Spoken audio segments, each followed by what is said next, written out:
Hey everybody, welcome back to another Judgment commentary of Sword Art Online, Alicization, War of Underworld. But today, we're gonna finally check out episodes 9 through 12, the last 4 episodes of this part of SAO. And whoo boy, it's been a while since I checked out those last 4 episodes. It's been, since like early July, so yeah, time has a way of slipping through your fingers.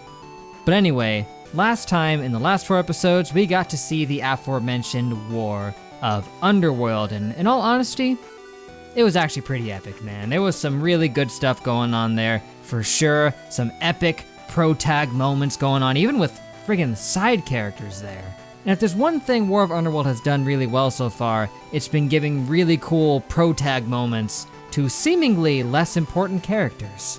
And sadly, as compelling as some of them were, there was some information from the original source material that didn't make it into the anime adaptation from what you guys have been telling me, and that's a crying shame. Because one of those moments, with like one of the Knights of the Four whirling blades, where she just stood up and just blocked that attack with her arms until she had no more power left, it was friggin' cool. And it apparently could have been even cooler because there was a bunch of backstory on her that we didn't get. But at least we had some stuff on Eldry when he got to give his cool moment where his HP went down to 0, but then it just kept going down into the minus territory, but it kept going anyway, and I know I made it clear last time how much I liked those moments, but I don't know, they were cool. But one other key thing that we got to see was involving the dark territory, how when they were pushed up against the wall, they were being backed away, they were losing badly. They decided to make a pretty bold move here, which was to force the orcs to give up 3,000 of their own dudes to be sacrificed to make a big attack to use against their enemies. Yeah, 3,000 guys had the life drained out of them for the sake of making one big powerful attack. And the chief of course wasn't for that. He's like, you're nuts, I'm not just gonna sacrifice 3,000 guys here, but some of them willingly volunteered. 3,000 of them stepped up on their own, willing to give their lives for the cause. They sacrificed 3,000 guys for the sake of this attack, and guess what it did? Jack diddly squat. It took out one guy, and that was Eldry, who used a protagonist moment to completely nullify the rest of the attack. So yeah, 3,000 orcs died for nothing. And then a bunch of mages too. Now, there's probably still a couple other things I could bring up from the last 4 episodes because, well, it was honestly pretty packed with cool moments like I've been talking about, but I know that we've all waited more than long enough to finish off Season 3 Part 2 here, so let's not waste any time with pointless rambling and just get right into the episode so I can do some more pointless rambling of a different kind. What do you say? Episode 9 begins.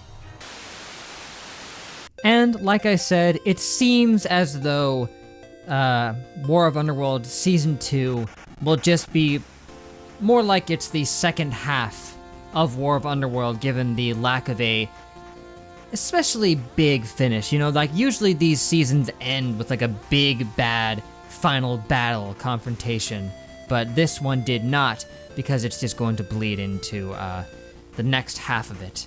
Because usually that's why the seasons are like 24 episodes or so, but this part was only 12, and the next one's 11, so it'll end up being about the normal length of a season. They just split it in half. And that's fair, but all in all, whoo, awesome. Still a good set of 4 episodes in my opinion. No really noticeable pro-tag moments, most of those were isolated within the last set of 4, but still, I got to see a whole lot of the pugilists at last. Ever since I saw those dudes, I was like, I'm gonna love these guys. I can't wait to see them in action, and I was not disappointed. I was not let down.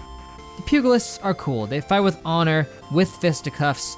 They're awesome, and their leader is also awesome. He is the first one in the Dark Territory who we saw defy the curse of the eye thing.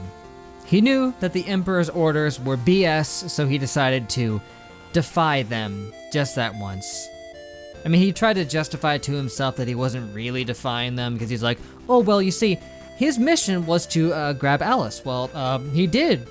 We helped him, so now we can just do whatever we want. Even though, of course, his programming was trying to prevent him from doing exactly that. Because, as much as he tries to justify it, it's still betraying him and not following orders.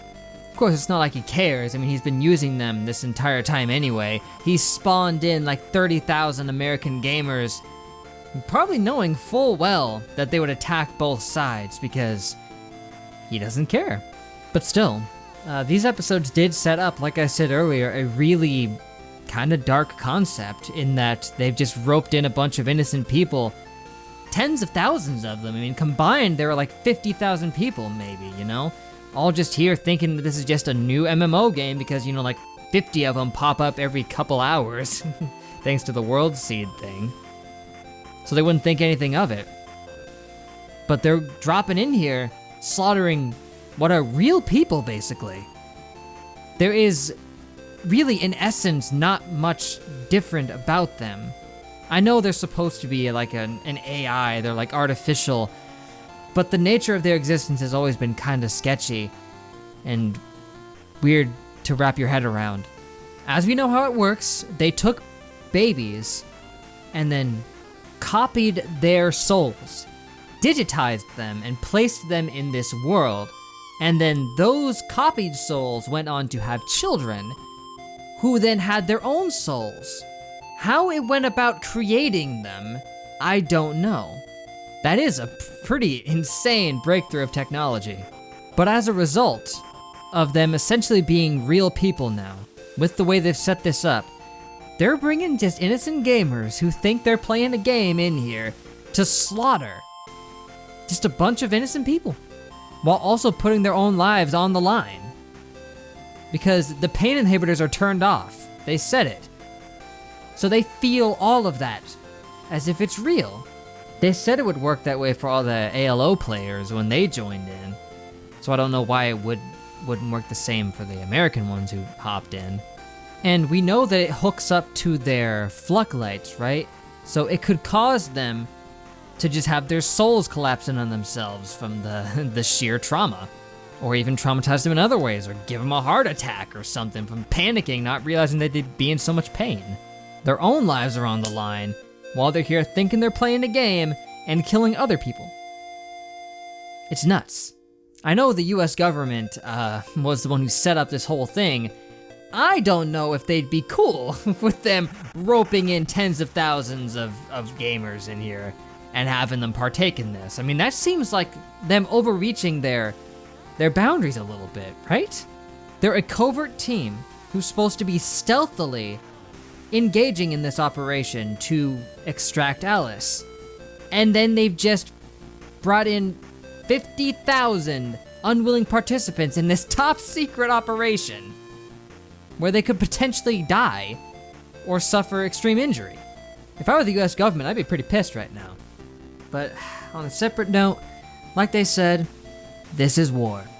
It was already bad enough having to, see them go at it the way they've been. It is a very different thing than what we've seen in some, other Sword Art Online seasons. We've seen something similar to that in the original where people's lives were still on the line, but there wasn't as big of a, war, person against person type thing. They were having to put their lives on the line to face, actual NPC monsters and stuff for the most part, other than the player killing weirdos, like Laughing Coffin. This is just seeing actual war being played out in, medieval fantasy type fashion, but still. And also, separately, as a tangent, it was nice to see Asuna finally get to pop in and join the fray. They've been building up to that for a while, where she was like, hey, plug me in, and we're only just now finally getting to see her hop in. And they gave her the super epic creator goddess mode, which, thankfully, they actually did give it a limitation, where she can't just use those powers willy-nilly. It will cause too much stress on her brain. Seems like a bit of a flaw in designing this admin character profile, but I guess they didn't really think that they would need it. And just as one last thing that I guess I really have to put emphasis on is that I liked how, again, with the pugilists, that their leader was the one to rise up and just turn against the the Dark God Vecta, because out of any of the ones they could have had do that, I'm glad it was them, because I like them so much, but I'm glad at least one of them did it. Because we already saw that they had the potential to with Shasta early on, but now that they're seeing that this guy doesn't give a flying Furby about any of them, naturally, some of them are gonna be like, why are we even listening to this guy? He's still intent on listening to him if he gives the orders. He's still loyal enough, even though he doesn't have to listen to them anymore. He doesn't, because the thing that would have been forcing them to listen was the eye thing. And he doesn't have his eye anymore, so if he wanted to not listen to him, he has that option. So yeah, I'm glad to see that somebody in the Dark Territory decided to take a stand and say, screw it, I'm not listening to this. Even if he's still putting up a bit of a facade to be like, hey, if he orders us to, help him out, we're gonna do it. But I get the feeling that even if he was standing right there saying, hey, attack, I think he would probably actually not listen to him. Especially now, because he knows that if he wins, they all die. So he'd have to be pretty stupid to keep listening to him now. So anyway, overall, not a bad set of episodes. Actually pretty fun and engaging all the way through. I mean, sometimes with Sword Art Online, I get moments where I kind of get a little bit less engaged, maybe not necessarily bored, but I'm just kind of like, having to watch along, waiting for the good stuff to happen, but there wasn't much of that these 4 episodes. I was actually pretty engaged. Even in moments where it did slow down, it didn't overstay its welcome, and it usually did serve some kind of a purpose in establishing where we were going. So hey, a pretty cool set if you ask me. Could have maybe done with some more epic protagonist moments, but hey, we got him pulling out his own eyeball, and that's good enough for me. But for now, I think that's going to be about it, guys, but thank you for watching. Make sure to leave a like and a comment if you enjoyed. Subscribe to be updated on more. That would be amazing, but next time, I guess we start Sword Art Online Alicization War of Underworld 2nd Season. It's a hefty title indeed. And I once again must apologize that it took me a couple months to get this one out, when I really would have liked to get it out sooner because I wanted to see those pugilists in action, but things have been really, really weird around here lately. And sadly, it'll probably be another month before I get to the next Sword Art Online, unless I somehow magically gain the ability to just haul it and get out a couple of these a week, which I guess is possible. But hey, that's enough talking about that nonsense. What matters is, I like these episodes. They were pretty good. It gave us a nice, unique set of circumstances where the stakes involved a bunch of innocent people getting pulled in here and not even knowing the full extent of what they were getting mixed up with. But for now, that is it. I hope to catch you next time when I can get back around to more Sword Art Online. But until then, I will see you guys later.